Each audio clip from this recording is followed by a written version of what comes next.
Hello kids and families, I'm Ross Sutter, and very soon I'm going to be doing a performance with my friend Laura Mackenzie. We're going to play Irish and Scottish music and songs for you on many different instruments. But we want to have you play along with us. And I think the best instrument for you to play along with us would be to play the Irish Bodhran goatskin drum. Now, these drums are quite expensive, so we have another idea for you today. We think you should make a pizza box Irish Bodhran drum.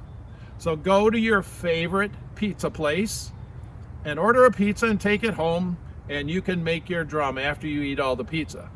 Now, when I went to my favorite pizza place, I asked them for one extra box, and they were kind enough to do that. And I bet your pizza place would be glad to do that too. Then I put the box together. You can even put a piece of decorative tape around it if you'd like. I do that sometimes. And I took an apple core and I punched 3 holes in the back so I can hold on to the box. And then I'm ready to play. It doesn't sound quite like my drum, but it makes a good rhythm.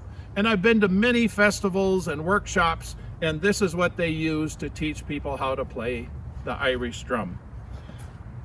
You need a tipper as well. And my favorite tipper is just a wood dowel with a wood bead on each end. I got my wood beads from Axeman Supply on Snellingen University in St. Paul. But you can go to any craft shop that might have that, and you can get some wooden beads and put them on the end of the stick. But some of you might not be able to do that, so there are some other options that you can do.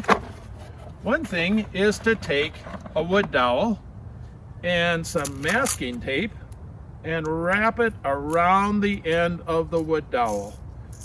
And you can put a fair amount on each end. You can try different amounts to see what you like best, and build it up and build it up. And eventually you'll have a bit of a knob on the end of the drumstick, and you can use that to play. Now, if you don't have a wood dowel, you can also use a pencil. Here's one I made a couple weeks ago. It's got a lot of tape on it, and it sounds good too. So those are 2 different ways of making a drumstick using masking tape on the end. Another option is to make one with bamboo skewers. So you take a bunch of bamboo skewers. They're quite inexpensive, and most grocery stores have them hanging up somewhere in the grocery store. And take out enough so that you have a round circle. And then you put a rubber band around each end.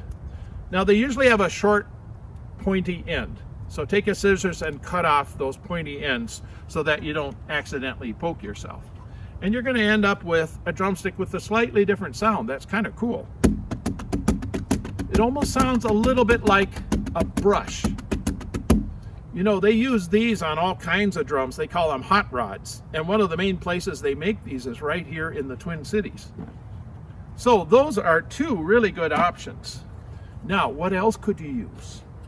Well, maybe you have a grandpa or grandma that likes to do wood turning. There's a lot of people online that you can find that make beautiful drumsticks. Here's a beautiful turned one with a little knob in the middle, so it's easier to hold on to the drumstick and it doesn't get away from you. But you can also go, with your parents' permission, into the kitchen and try out some of the different things in the kitchen, like maybe a wooden spoon. Let's see how that sounds. Ooh, I like that one. Or here's a melon baller. I tried this the other day and I like that pretty well. And I even tried putting a radish or a carrot on each end of one of those bamboo skewers or chopsticks, but they kind of dry up after a while, so that doesn't work so well. But you might try that too.